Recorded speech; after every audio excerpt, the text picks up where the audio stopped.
Welcome to True Talk, brought to you by Trueland Equipment. Join us as we explore cutting-edge machinery, groundbreaking technology, and inspirational stories from the field. From the dedicated efforts of our team members to the triumphs and challenges of our farmers, True Talk brings you along every step of the way. Whether you're a seasoned agriculturalist or simply curious about the industry, tune in to discover the fascinating intersection of technology, agriculture, and green machines. True Talk, cultivating true conversations.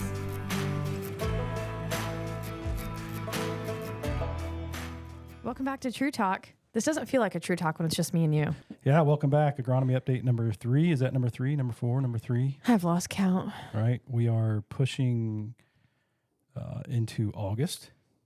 It is August. Yeah, as we speak. So basically the first week of August. A lot going on. Your thoughts, my thoughts. Again, we've had a lot of varying crop stages or crop growth stages across our territory. So it's been kind of hard to generalize on a lot of stuff. Yeah. That's for sure. And it's hard because you and I live relatively, speaking the entire company, our entire footprint, we live relatively close to each other. Yeah. Yeah. So. Well, you're in an area that was able to get into the fields at a reasonable time this spring, as am I. I mean, we are in a lot of places wrapped up with pollination. You know, yes. Wrapping up with fungicide on corn. We're hitting brown silk in a lot of areas. I mean, it is cruising along at a pretty good pace. Mm-hmm. Anyway, because of the fact that our growing degree days have been strong. Right. So yeah. A lot of warm. July was a warm month. To say the least. To say the least would be, I mean, there was a lot of days in July and even just this past week that the true action came at 6 a.m. and 9 p.m. because there was truly just too much heat. Right. And the humidity was insane. Right. Well, it was incredibly humid. So much. The humidity was insane. And, you know, the corn contributes to that, right? With all the stock water and the dome of moisture that. What do they call that? There's like a fun name for it. I don't know, but they were kind of talking about it and how much moisture that puts into the air and how much humidity and boy, it's definitely been a thing this year. Corn sweat. Right.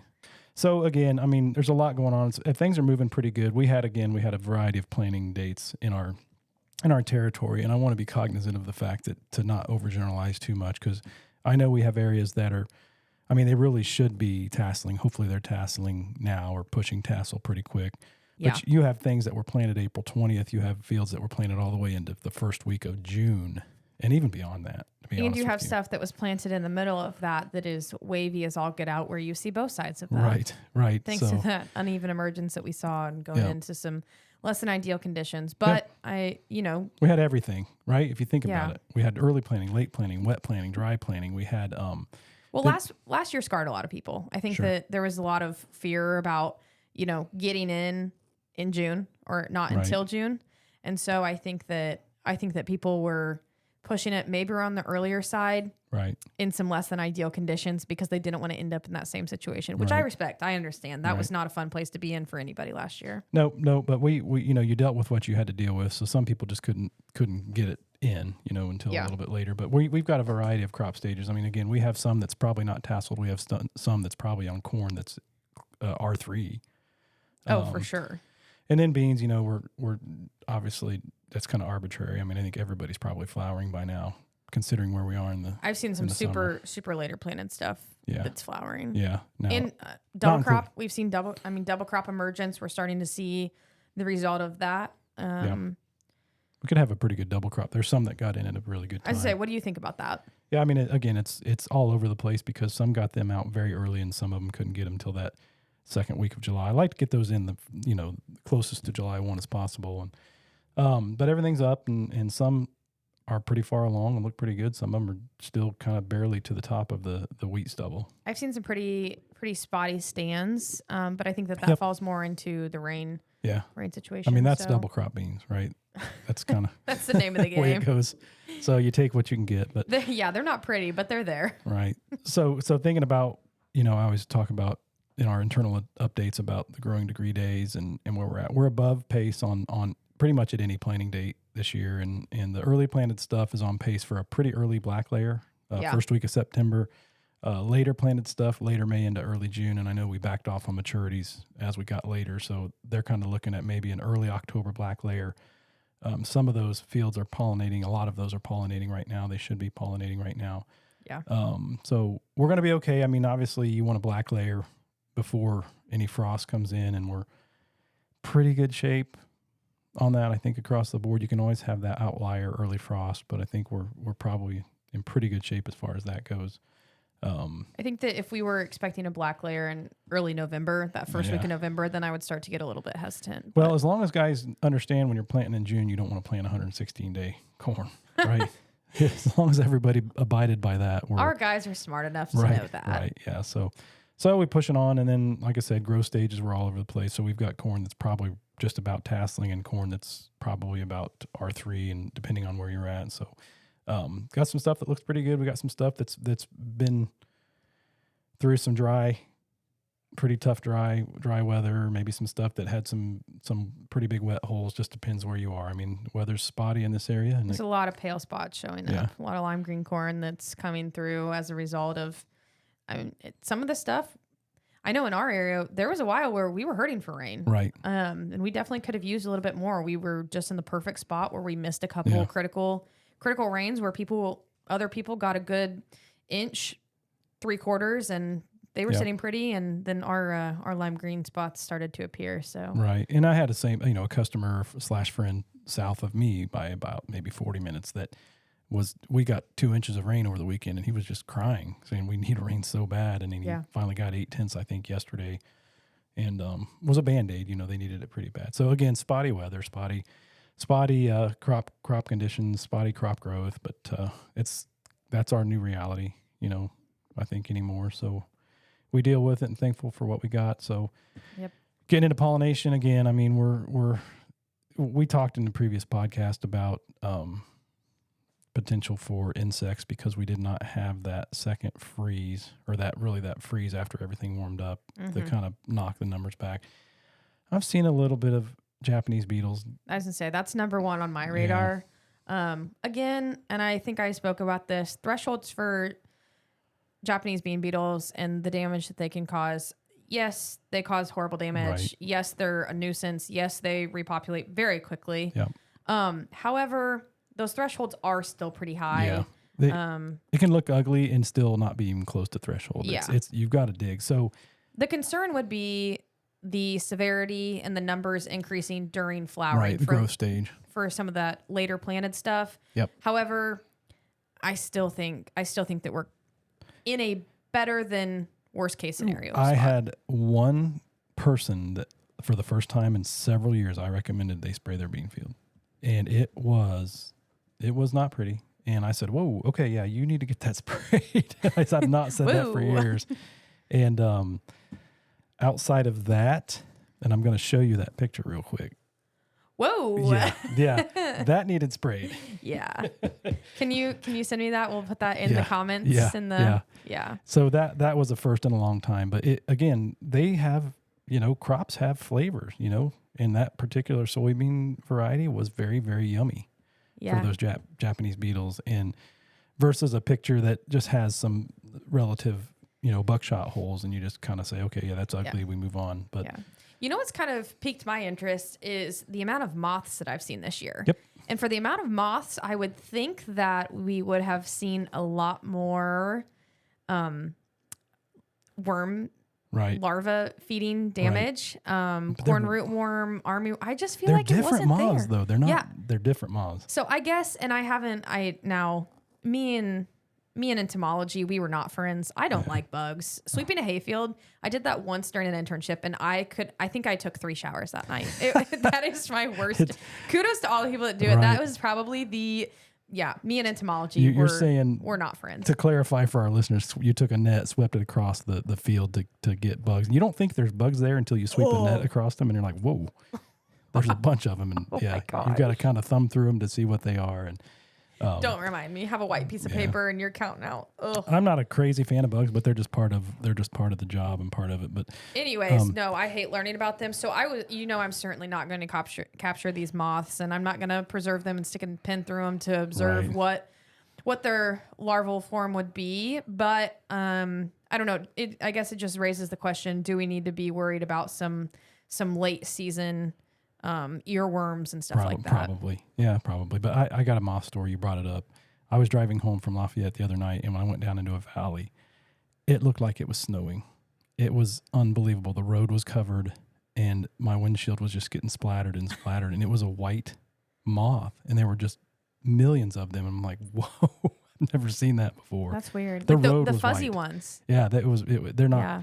They're not. I don't believe they're a pest for us to be worried about, but They're just a nuisance. I would not have wanted to be walking alongside that road at that time. Yeah. But yeah, it was like a snowstorm. Yeah. So.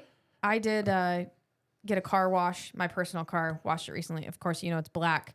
And the people at the car wash, I went to one of the nice ones where they try to get the bugs off the front, and they were like, "Where have you been driving?" I was like, in the country. The roads where I live. Right. So yeah, Western bean cutworm, we're going to kind of watch for, and then earworms. And again, guys that are spraying anymore, and you hate to have to put that stuff in the environment if you don't need it, but anymore, if we're spraying fungicide, a lot of times we're spraying a cheap insecticide with it. So, and I know insecticide. I feel like people got away from that for a couple of years when it's not needed. Right. It's nasty. It truly is nasty, and I get why we don't want to add it, but some years you just those Japanese bean beetles we've been talking about them. That's not one that we need to be worried about. But yeah, when you start talking to earworms and cutworms, and we need to. It's kernel quality too, right? I mean, if it's not affecting pollination, if it's not hurting the plant, it is going to affect your kernel quality. They can feed on ears and vector in kernel diseases, and it opens up your ear for that much more disease to be. You start talking about, we've had vomitoxin issues for the past several years here locally. I know they start testing loads for it pretty early on in the season. We start getting some, once you hear that V word, it's like not Voldemort anymore. It's vomitoxin. Right.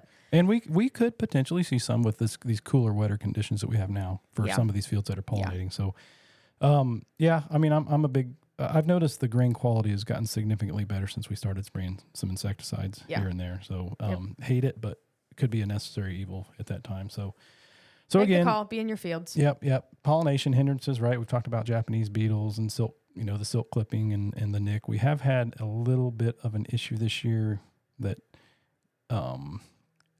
we talked about before we hit the record button called tassel wrap. Oh yeah. Okay, so and last week you said something about, oh, I'm reading an article on ...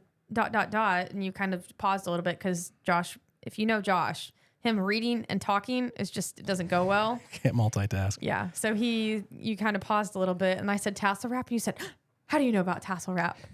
You said ag Twitter.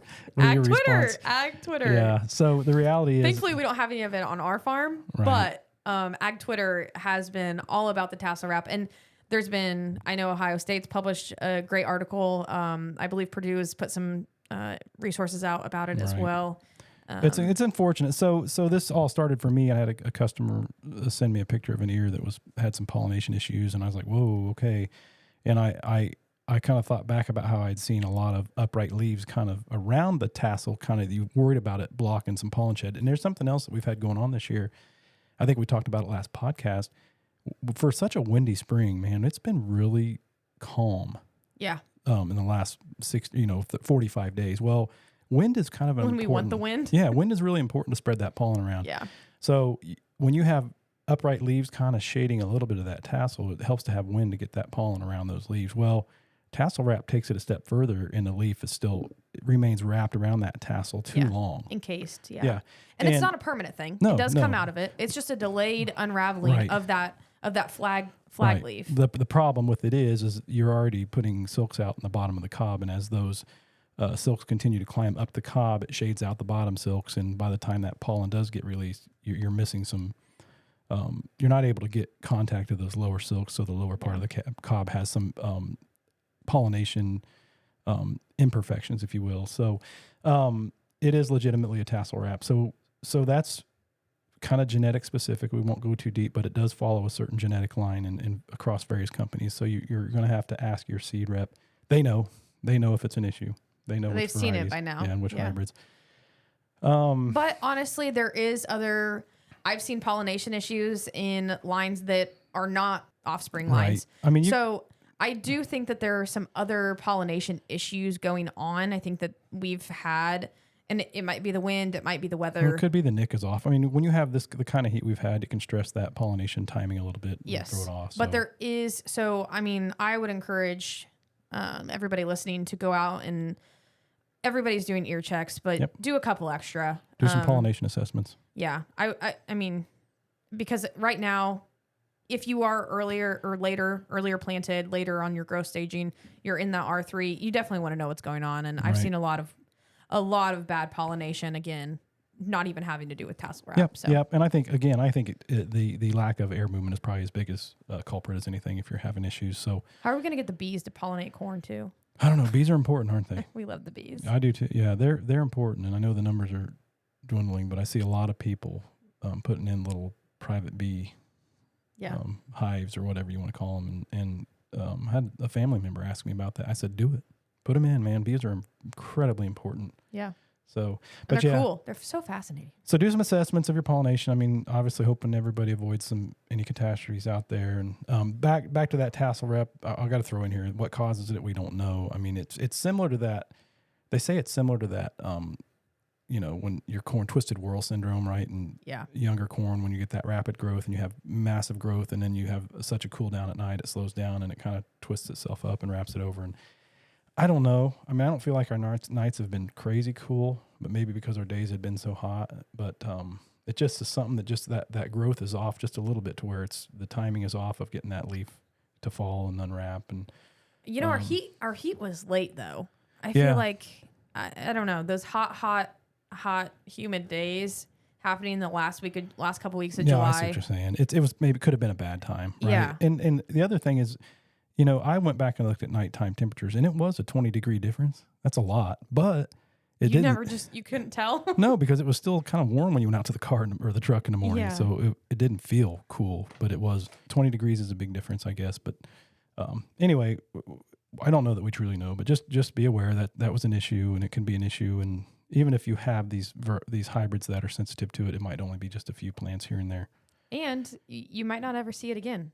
Yep. So we're not going to say don't ever plant that number again. Right. No, this could have been the perfect storm. There's some really good numbers. Good numbers that have been affected. Yeah. So just be aware, and it's not on your seed sheet, right? Right. I've never seen. I've looked through a lot of seed books, and I've never seen what's the grade from 1 to 5 or good to excellent or poor or whatever for tassel wrap. So again, I think it's just a perfect storm, and to speculate, we could spend 2 hours doing so. We're not going to bore you, but it's there. Check your fields. It might be another 10 or 20 years before we hear about it again, but there's always something in this business, right? It never gets. You'd think it'd get boring after a while, wouldn't you? But yeah, they say that no 2 seasons are the same, and you got to believe it. Thoughts on soybeans? I don't know. We've talked about fungicide to they're there death and no. I started to see a little bit of SD. So I just went to Iowa.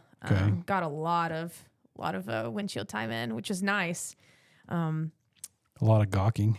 Yeah, a lot of gawking. There's actually a lot of dual variety. So if anybody is making the trip, and it's going to be gone by the time they probably listen to this and make the trip, but there is a lot of dual variety right along 80, right outside of Des Moines. Okay. And one variety is extremely susceptible to tassel wrap, and the other is not.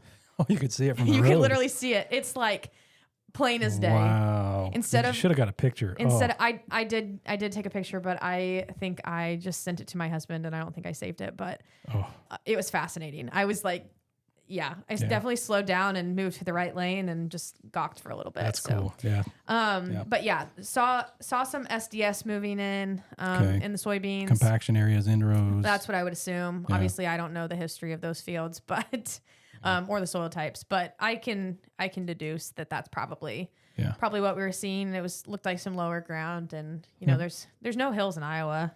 Well, and I mean SDS gets infected early in the season. You don't know you have it until it shows up late. But I mean it's just something. But this is prime time for it to be showing up. Yeah, we're always gonna have it. Yeah. Yep, and there's really not a lot to do. Nope. White mold for around here. Yeah, I'm glad you brought that up.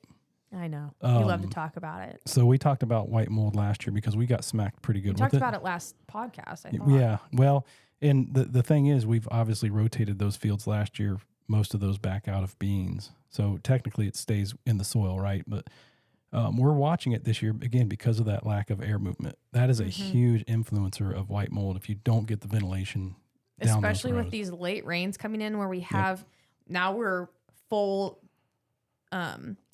on leafed out. Yep. The branchiness has completely closed the rows. Yep. And we're peak in terms of canopy and leaf closure and leaf coverage, Yep. but we're also at minimal rain movement or minimal wind movement, air movement, and then the highest amount of rain that we've seen in our area for quite some time. But it's not just the rain, it's the dew too in the morning. The dew has been extremely heavy. But the humidity is also affecting that. Yeah. So when the dew point's 73 degrees, I mean, what can you do? Right. So it's just trapped in there and it's just It's prime breathing the breeding same ground. air in and out over and over again. Prime breeding ground. It's the same if you pack a bunch of people in a room, right? Or a bunch of hogs too tight in a room. We can all be susceptible to stuff. And Did we learn nothing from COVID? we have more people putting on that preventative treatment again. We talked about that this year. So Yeah. hopefully we can get away with minimal. But yeah, I expect to see some white mold this year as well. Yeah.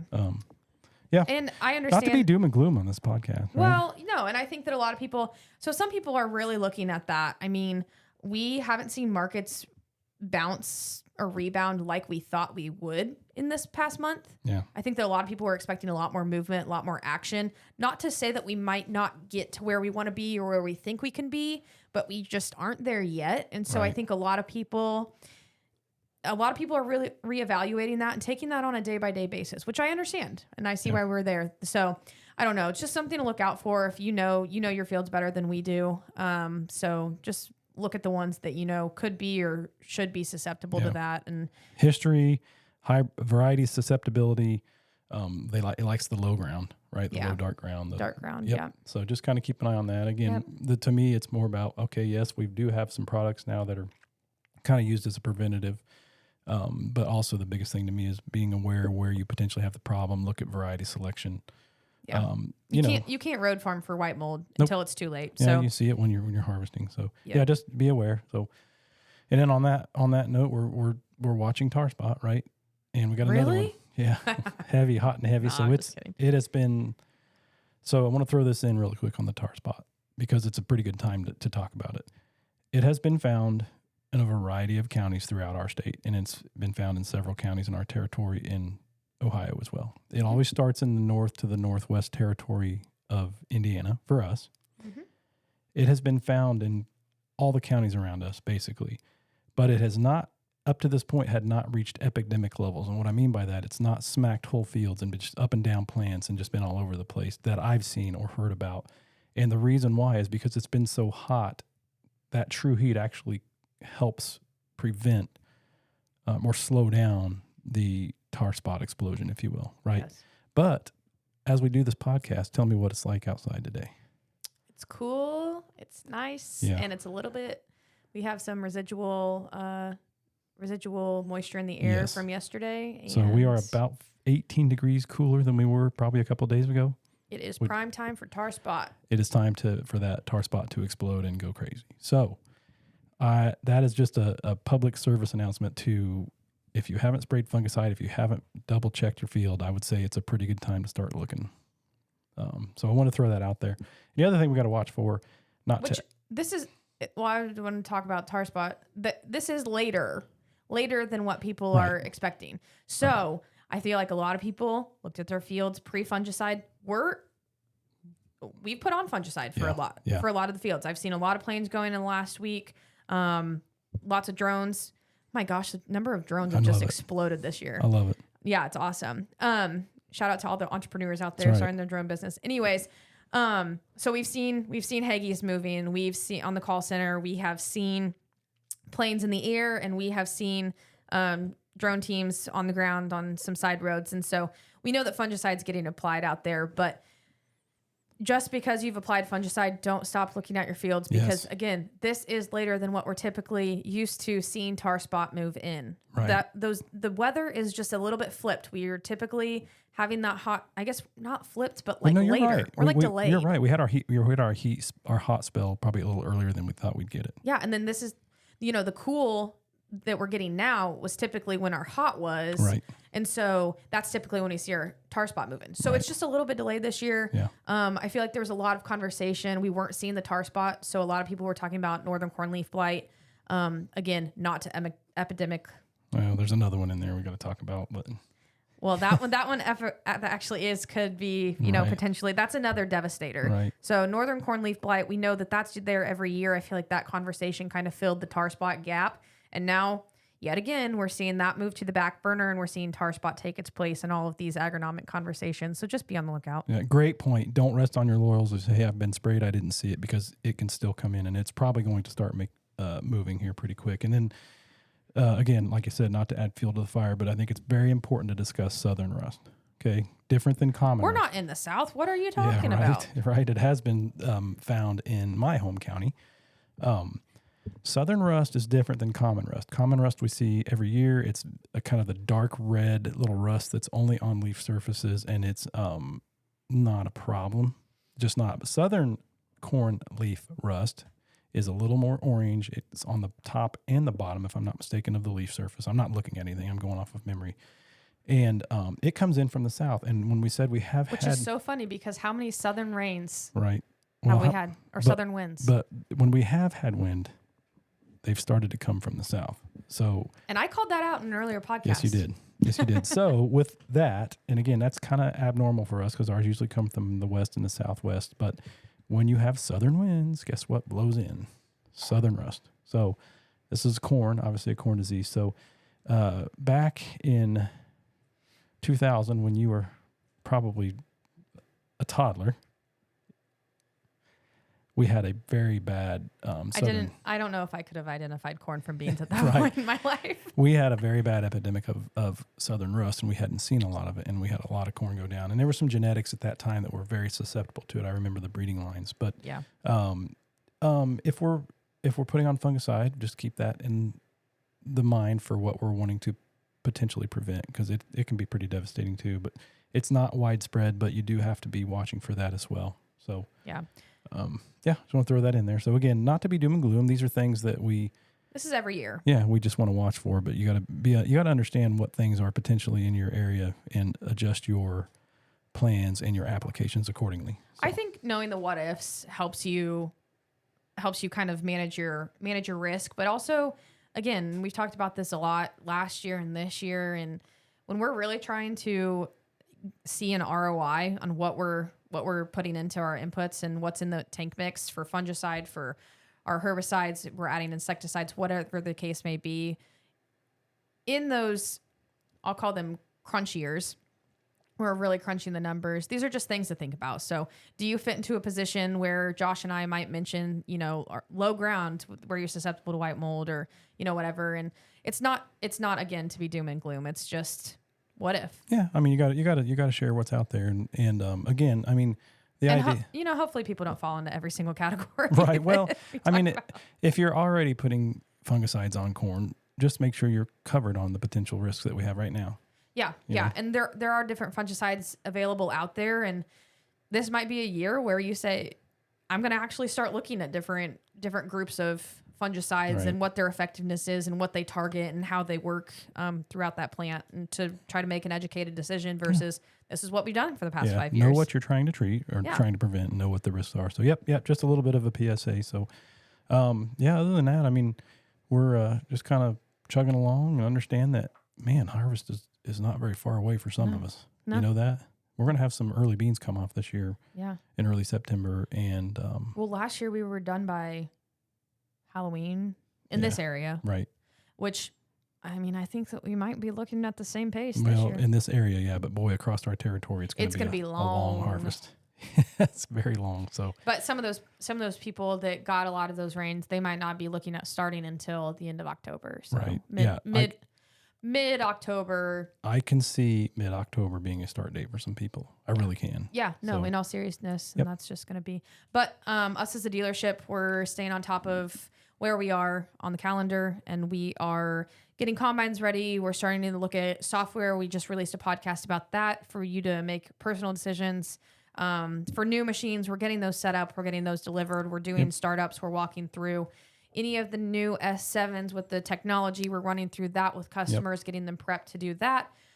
So lots of things moving by way of combines. And yeah, we're excited for the fall. We're shifting to fall focus as a department, as a technology department. We're definitely. And this cool weather doesn't hurt us. Right. I mean, it kind of gets us in the mindset of, So, I needed a jacket this morning. Yeah, Fall's I did too. around the corner. I put a little pullover on this morning. But yeah, great point. We're shifting our department mindset towards combines now, and for those that have purchased new combines, particularly with that new harvest technology and ground speed automation, and we want to make sure we've got a pretty hefty checklist to go through, right? Op center wise and combine wise, and some calibration. So we want to make sure we have all that stuff kind of done ahead of time. So it takes us all. It takes the customer. It takes the salesman, the tech, and the integrated solutions CST as well to be on the same page to have all that stuff ready to go. So and what will help our customers just as much as it'll help us is knowing that harvest is just around the corner and recognizing that it might only be August, but we need to be prepared sooner rather than later. It's time. Yeah. So start having conversations with your CST, your salesman, your service manager, whatever needs to be done. Let's get that done now and get things squared away. And so whenever the checkered flag drops, you're ready to go. That's right. I could not picked a better checkered flag, green flag. Better way to end this podcast. So absolutely. You got any questions, give us a call. Until next time. Talk to you next time.